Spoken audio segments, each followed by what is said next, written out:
Welcome to our last night before tomorrow, our opening night of Carrie the Musical. I just want to say that I'm super proud of all of the work that we've been doing, and that especially this week I know it's been stressful for everybody, and there's been a lot of things we've had to figure out moving here and changing things and teching things, but we could not have done that with how professional and talented you guys have been this week. You guys ready for this? Yeah. Let's do it. All right, places for the top of the show. Hey Pioneers, welcome to our newest edition of See You in the Workplace, where we're visiting notable alumni at their places of work, talking about their time at Carroll and how they ended up at their careers of today. I'm Zachary Staszewski in the Alumni Engagement Office, and today we're here in Waukesha with Ryan Albrechtson, class of 2016, talking about his time as the Venue Relations Manager and Editor at Footlights, along with his time as Founder and Producing Artistic Director at Outskirts Theatre. Both of your workplaces are really geared in the fine arts. Where did that initial passion for theater and the arts come from? So I am and just always have been very dramatic, so I think it just kind of was a natural fit.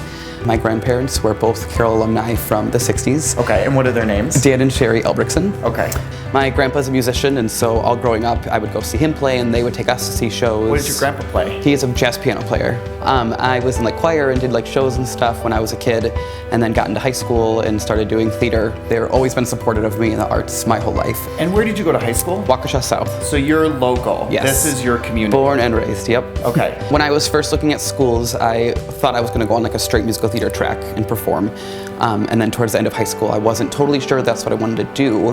What changed? I knew I wanted to do theater, but there suddenly was other pieces to it I was interested in. So I decided to go to Carroll because I wasn't exactly sure what track I wanted to go on yet, and it was so close, so I figured I can go there, do this program. I have time to decide what I like, what I want to do. I took Intro to Fine Arts Administration. The class basically was structured so that every week we were doing something that was making our own fictional nonprofit.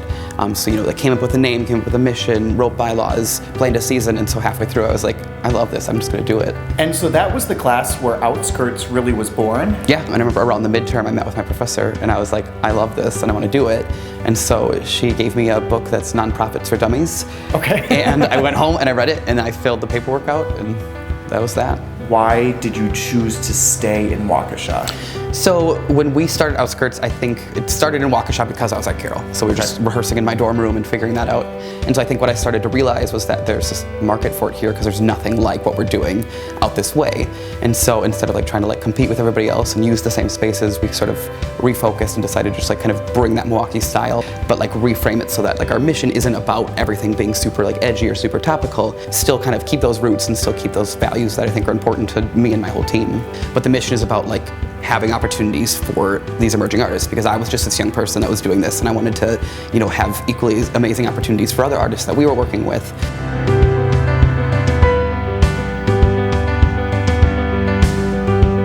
You actually have another job and another position that you're at during the day. So I work with Footlights. We are a publisher of playbills for a ton of different theaters and universities and high schools in Wisconsin and Illinois. So I've been here about 4 years and I am our Venue Relations Manager and Editor. So my major jobs here are one to bring in new clients and to sign on their seasons and know about their shows and sell them some more advertising and help them with their printing. I know all of these theater people already, and so now I'm working with them in my professional life and then in my theater life, and it's awesome. And then as our editor, I write all of our online editorial for our website. In our playbills, we print articles as well that are relevant to the local performing arts area, so I do all of that as well. Really starting and managing Outskirts, how has that led to your ability to write about theater in a broader sense? I think they've both really helped each other. That Outskirts is a client of Footlights, so all of my printing and all that stuff happens here, which is super helpful. I think Milwaukee's such a tight-knit theater community that me being involved in it so directly really helps Footlights be involved in it as well. I look at Outskirts as well, and I know what I think is interesting, I know what my audiences find interesting, and so I can kind of apply that knowledge here and look at what other people are doing and find the same things.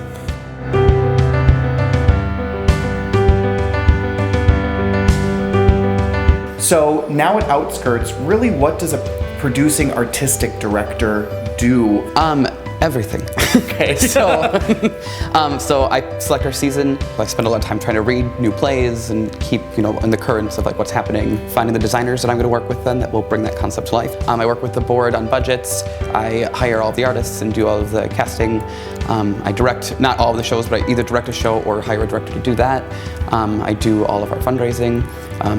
I, clean the floors and take the garbage out and everything in between. Last month, we partnered up with another arts organization called the Sudbury Performance Academy. We are right downtown Waukesha, and so they do like children's acting classes and they like private lessons and like they do a summer musical with youth. They're here during the day, and we're doing stuff at night. And so we realized it was a good collaboration that we could get a space together. We created a new studio called The Development, which the name came from just because both of our missions are about developing artists at different levels, and it kind of worked well. So we'll have a dance rehearsal hall. We've got a voice studio. We're going to be putting in a stage so we can have events here and really grow it to just be this like arts hub right in the center of downtown. What is your perspective on people supporting the arts? A lot of people don't realize like just how much art is in their everyday life. Like if you were to take 24 hours and just remove anything that's art, like what would your day be like? There'd be no radio, there'd be no TV. There's so many different things that people don't think about that like you need art for, and it's such like a vital part of our society. If you come see one of my shows, it's like a fun 2 hours. You don't see the like 2 months of hard work we've been doing at night. Theater is such like a confidence builder. It's really cool to see like how I feel about myself and how that's changed over the past 10 plus years. It's really fun to be able to like work with people and see them grow as artists and see how like it affects them and how you can just like totally watch it change people's lives. Okay, I'm ready.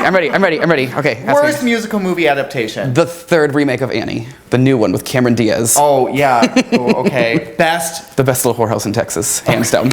I don't think we can. Yeah, I was like, I don't know if I can say that. It's got Dolly Parton. It's a family movie. Totally.